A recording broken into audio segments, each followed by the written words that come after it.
पिछले जो सरकार में चीफ मिनिस्टर थे रघुवर दास, उन्होंने भी आपको अवार्ड दिया था। जी। उस केंद्र सरकार के द्वारा भी आपको सम्मानित किया जी गया है। बहुत गर्व की बात है। ये तीनों मेडल किस किस क्या है, कलर वाइज बताएंगे? ये है आंतरिक सुरक्षा पदक, हाँ, जो भारत सरकार से मिला है। हाँ। ये है मुख्यमंत्री पदक, हाँ। सराहनीय सेवा के लिए। हाँ। और ये आज ही मिला है आज जो ही मिला ये आपका राज्यपाल पदक। तो देख सकते। पापा तो प्राइवेट जॉब में थे, यहाँ पे लक्ष्मी सिनेमा हॉल है जो, अच्छा उन्हीं में ऑपरेटर थे। अच्छा। और अभी भी है ही है। अच्छा, पुराने जमाने में पुराना जब जो फिल्म चलता था रील वाला, जी उसमें जी operator जी थे। लक्ष्मी टॉकी का जब ओपनिंग हुआ तो उस समय से आज तक है। अच्छा। उसके बाद लगातार 10 साल तक हम खेले, हाँ। स्टेट तक गए। अच्छा। और इस बार भी शूटिंग में मेरा नाम है। यहाँ से जाने के बाद हम कल शूटिंग में ही जाएंगे। जोहार हज़ारीबाग में फैज़ अनवर आप देख रहे हैं जोहार हज़ारीबाग। हज़ारीबाग के लिए एक गर्व की बात है। अभी मेरे साथ नौशाद अली हैं जो बोकारो में एएसआई के पद पे हैं, लेकिन अभी 26 जनवरी के दिन इन्हें राज्यपाल पदक से सम्मानित किया गया है। आज इनके बारे में जानेंगे।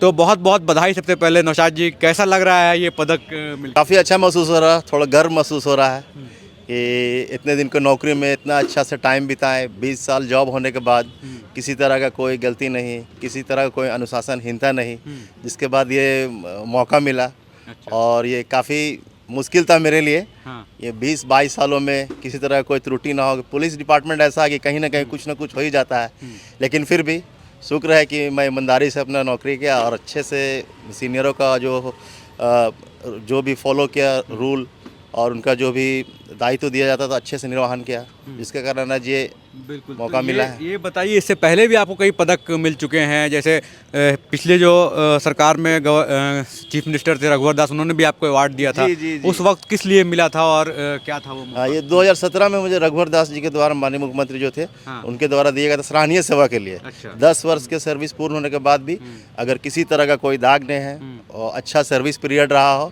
तो उस मानक के आधार पर उस समय मेरा सिलेक्शन हुआ था। तो रघुवर दास के द्वारा, माननीय मुख्यमंत्री जो थे, उनके द्वारा दिया गया था। और एक केंद्र सरकार के द्वारा भी आपको सम्मानित किया जी गया है। जी, मैंने 2003-4 से चतरा जिला में लगभग 12-13 वर्ष सेवा दिया। तो काफ़ी उग्रवाद क्षेत्र था, तो उग्रवाद क्षेत्र में हम लोग काफ़ी ड्यूटी किए। वहाँ पे LRP है, जो भी बहुत सारा का मुठभेड़।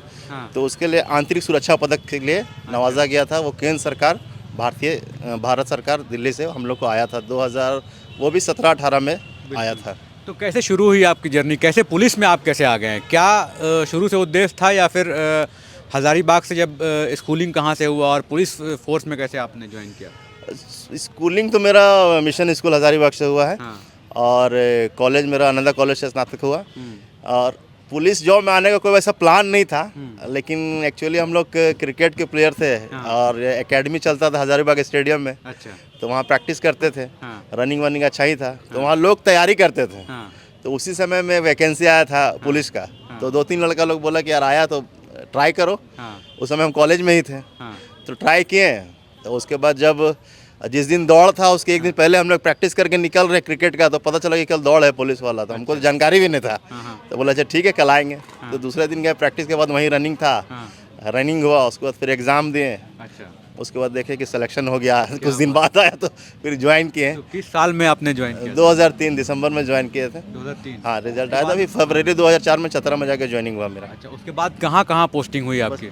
2004 से 2015 तक चतरा जिला में ही रहे। अच्छा। उसके बाद 2015 में ट्रांसफ़र हुआ बोकारो। हाँ। तो फिलहाल अभी बोकारो में ही। अपने होम जिला कब आएंगे आप? होम जिला तो अब ये तो गवर्नमेंट का रूल है कि होम जिला तो नहीं देते हैं, लेकिन हमको लगता है रिटायरमेंट के कुछ साल पहले आ सकते हैं। बिल्कुल। बीच में एक बहुत रील इनका वायरल हो रहा था इंस्टाग्राम पे, जो पुलिसिंग का बहुत सारा चीज़ देते थे। कैसे ये थॉट आया कि रील्स में आप इतना पॉपुलर हैं? 50,000 से ज़्यादा फॉलोअर्स हैं आपके, फेसबुक में 1 लाख से ज़्यादा फॉलोअर्स भी हैं आपके। कैसे पॉपुलर हुए उसमें?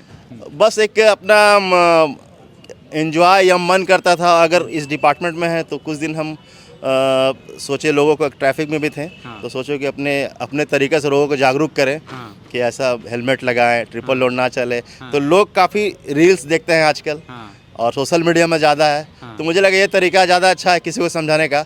उसमें काफ़ी लोग देखे भी। हाँ। बहुत लोगों को अच्छा भी लगता था, बहुत लोगों को ख़राब भी लगता था। लेकिन वो सोशल मीडिया में अगर आप किसी तरह का चीज़ डालते हैं अपने नियम के अनुसार, तो काफ़ी अच्छा है। उससे बहुत लोग फॉलो भी किए। आज उसके चलते मेरा भी काफ़ी शायद नाम है, बहुत लोग जानते भी हैं। ड्यूटी से कैसे टाइम निकालते हैं रील्स बनाने के लिए? बस टाइम निकालना पड़ता है, टाइम तो मिलता नहीं, निकालना पड़ता है कि ड्यूटी के बाद फिर थोड़ा टाइम मिला तो उसके बाद निकालिए, निकाल के बनाते हैं। अगर घर परिवार की बात करें तो फादर क्या करते हैं आपके? आपके बेटा का एक कमेंट शायद मैंने देखा था, या बेटा या बेटी पता नहीं, लेकिन उसने कमेंट किया था proud of you my father. मैंने एक पोस्ट डाला था तो। जी जी जी जी, हाँ बेटी थी, मेरे बेटी की अच्छा, थी जी। हाँ, पापा तो प्राइवेट जॉब में थे, यहाँ पे लक्ष्मी सिनेमा हॉल है जो, अच्छा उन्हीं में ऑपरेटर थे। अच्छा। और अभी भी है ही है। अच्छा, पुराने जमाने में पुराना जब जो फिल्म चलता था रील वाला, जी उसमें जी operator जी, थे। लक्ष्मी टाकी का जब ओपनिंग हुआ तो उस समय से आज तक है। अच्छा, अभी भी वही है? जी जी जी, ओह, वही है। मतलब आपके परिवार से कोई इस लाइन में नहीं है? कोई नहीं, फिर हम ही है बस। तो कैसा गर्व महसूस करते होंगे? आपके परिवार क्या कहते हैं इसको लेकर? क्या है? परिवार में तो काफ़ी गर्व महसूस कर रहे हैं, पापा मम्मी सब, फैमिली वाले लोग, मोहल्ले वाले लोग। बिल्कुल। चलो मेरे मोहल्ले में एक है ये लड़का जो काफ़ी नाम रोशन किया है, तो थोड़ा अच्छा फील होता है। आगे किस तरह से ड्यूटी करना चाहते हैं? और बस जो वरीय पदाधिकारी का आदेश होगा उस तरह से किया जाएगा, ईमानदारी से ड्यूटी करें ताकि और भी हमको भविष्य में और भी किसी तरह का मेडल या प्राइज़ मिले।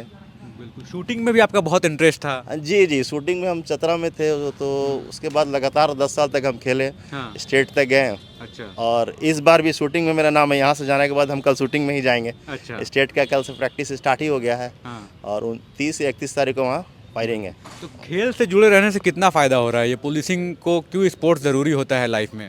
देखिए वर्कलोड इतना होता है ना, तो थोड़ा सा आदमी को खेल से जाने से थोड़ा वर्कलोड का मतलब कि आसान कम लगता है, और थोड़ा माइंड फ्री लगता है, स्ट्रेस कम होता है। इसलिए स्पोर्ट्स में जाना चाहिए आदमी, चाहे किसी तरह का स्पोर्ट्स हो। और किसी में आपको एबिलिटी है तो उसमें थोड़ा आप मेहनत कीजिए, आगे भी जा सकते हैं। बहुत लोगों का उसमें प्रमोशन भी हुआ गोल्ड मेडल में, अभी तो शायद सरकार बंद कर दिया है, लेकिन उसमें कुछ प्रोसेस चल रहा है। अगर आप ऑल इंडिया में गोल्ड लाते तो एक प्रमोशन भी आपको मिलता है। अच्छा, तो प्रयास रहेगा हम लोग का, देखिए इस बार गोल्ड क्या लाने का है ना? जी जी जी। तो देख सकते हैं कि ये जो 3 मेडल यहाँ पे बहुत गर्व की बात है। ये तीनों मेडल किस किस क्या है, कलर वाइज बताएंगे? ये है आंतरिक सुरक्षा पदक, हाँ, जो भारत सरकार से मिला है। हाँ। ये है मुख्यमंत्री पदक, हाँ। सराहनीय सेवा के लिए। हाँ। और ये आज ही मिला है आज ही जो, मिला हाँ, ये आपका राज्यपाल पदक। तो देख सकते हैं ये तीनों पदक जब सीना में लगता है तो किसी भी पुलिसकर्मी का सीना जो है वो गर्व से चौड़ा हो जाता है। और उसी क्रम में हज़ारीबाग के नौशाद अली को आज 26 जनवरी के दिन रांची में ये अवार्ड मिला है राज्यपाल, माननीय राज्यपाल जी के द्वारा। और ये बहुत गर्व की बात है हज़ारीबाग वासियों के लिए। सबसे बड़ी बात है कि इनका कोई बैकग्राउंड नहीं था पुलिसिंग में, पुलिस में इनके कोई परिवार से नहीं है, लेकिन ये पहले व्यक्ति हैं अपने परिवार से जो पुलिसिंग में आके और इतनी बड़ी अवार्ड भी जीती है। बहुत बहुत बधाई और बहुत बहुत शुभकामनाएं। बहुत बहुत शुभकामनाएं, धन्यवाद आपका भी।